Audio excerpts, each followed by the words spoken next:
इब्राहीम अलैहिस्सलाम वो पैगंबर थे जिनसे अल्लाह ताला ने बहुत बड़ी बड़ी कुर्बानियां ली। नमरूद ने उन्हें आग में जलाने की कोशिश की, मगर अल्लाह ने उन्हें सलामत उस आग से बाहर निकाल लिया। जब हजरत इब्राहीम अपने घर वापस लौटे तो उनके वालिद ने उनसे कहा, ऐ इब्राहीम, अगर तुम अपने अल्लाह को नहीं छोड़ते तो मेरे घर से निकल जाओ।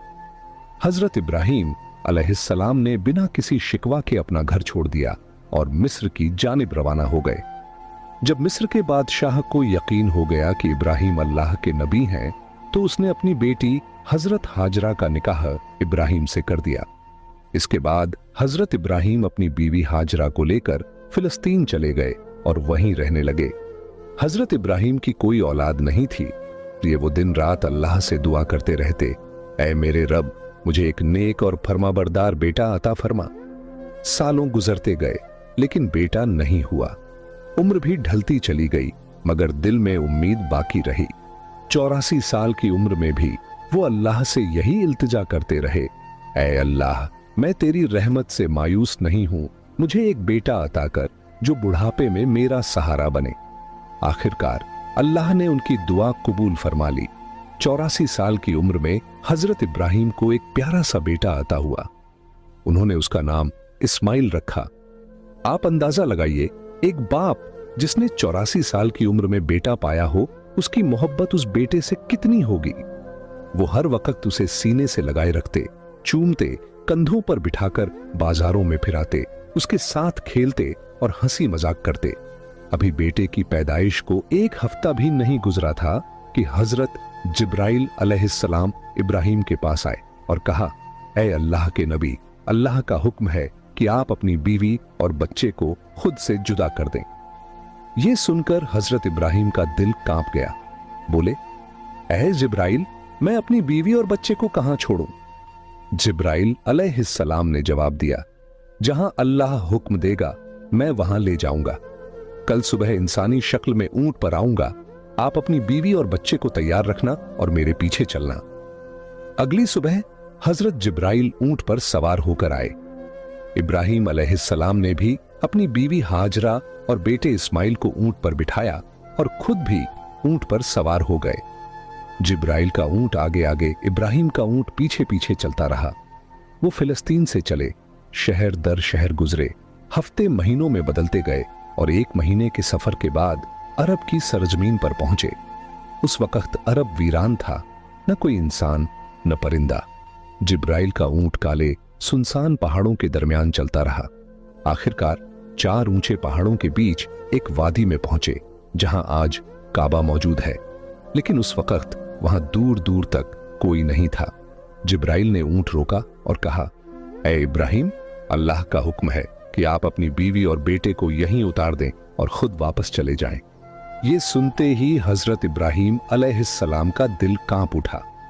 वो वही इब्राहीम थे जो आग में फेंके जाने पर भी खामोश खड़े रहे थे और सिर्फ इतना कहा था, मेरा रब मेरे लिए काफी है।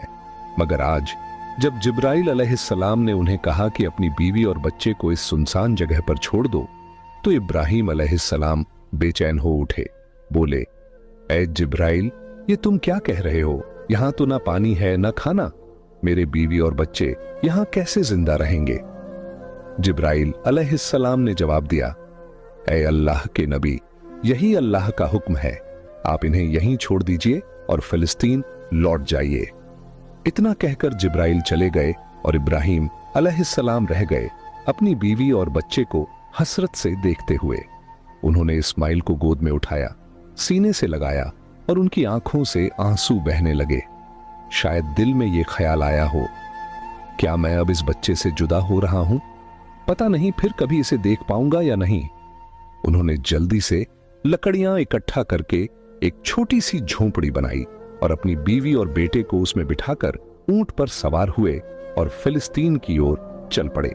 शौहर को जाते देख हजरत हाजरा दौड़ती हुई पीछे आईं, रोती हुई बोली, आप मुझे इस वीरान वादी में छोड़कर कहां जा रहे हैं? यहां तो न खाना है न पानी, मैं और मेरा बच्चा यहां कैसे जिंदा रहेंगे? हम तो मर जाएंगे।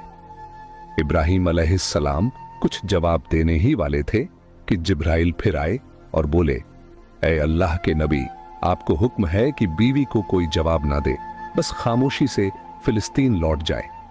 दोस्तों, सोचिए उस बूढ़े बाप का दर्द जिसे 84 साल की दुआओं के बाद एक बेटा मिला, आंखों की ठंडक, दिल का सुकून, और आज वो उसी बेटे को एक वीरान जमीन पर छोड़कर जा रहा है। ऊंट आगे बढ़ रहा था और हाजरा गोद में इस्माइल को लिए उसके पीछे पीछे दौड़ रही थीं। रोते हुए पूछ रही थीं, आप हमें क्यों छोड़कर जा रहे हैं? मैं आपके बगैर इस सुनसान जगह में कैसे जिंदा रहूंगी? मेरा बच्चा तो मर जाएगा। आप तो जानते हैं ये बच्चा हमें कितनी मिन्नतों और दुआओं के बाद मिला है। क्या आप ऐसे ही उसे यहां अकेला छोड़ देंगे? वो बार बार इनके छींटों से अपने कपड़े बचाकर रखिए ताकि मेरी अम्मी जान गमगीन न हो जाएं। छुरी को खूब तेज कर लीजिए ताकि गला अच्छे से कट जाए, क्योंकि मौत बहुत सख्त होती है। मुझे जिबह करते वक्त मेरा चेहरा जमीन की तरफ कर दीजिए ताकि आपकी नजर मुझ पर न पड़े, और जब मेरी अम्मी से मिले तो उन्हें मेरा सलाम कहिए। अगर मुनासिब समझें तो मेरी कमीज उन्हें दे दीजिए, शायद उन्हें तसल्ली मिल जाए और सब्र आ जाए। हजरत इब्राहिम अलैहिस्सलाम ने इरशाद फरमाया, ऐ मेरे बेटे, तुम अल्लाह ताला के हुक्म पर अमल करने में मेरे कितने मददगार साबित हो रहे हो। फिर जिस तरह हजरत इस्माइल अलैहिस्सलाम ने कहा था उन्हें वैसे ही बांध दिया। अपनी छुरी तेज की, हजरत इस्माइल अलैहिस्सलाम को पेशानी के बल लिटाया और उनके चेहरे से नजर हटा ली। फिर उनके गले पर छुरी चला दी, लेकिन छुरी ने अपना काम नहीं किया, गला न कटा। इस वक्त हजरत इब्राहिम अलैहिस्सलाम पर वही नाजिल हुई, ऐ इब्राहिम, बेशक तूने ख्वाब सच कर दिखाया। हम ऐसा ही सिला देते हैं नेकों को। यह सचमुच एक रोशन इम्तिहान था और हमने एक बड़ा जिब्ह भेजकर उसके बदले में तेरे बेटे को बचा लिया। जब हजरत इब्राहिम अलैहिस्सलाम ने हजरत इस्माइल अलैहिस्सलाम को जिब्ह करने के लिए जमीन पर लिटाया तो अल्लाह ताला के हुक्म से हजरत जिब्राइल अलैहिस्सलाम जन्नत से एक मेंढा लेकर आए और दूर से ऊंची आवाज में फरमाया, अल्लाहू अकबर, अल्लाहू अकबर।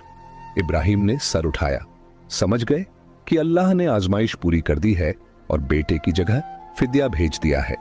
खुश होकर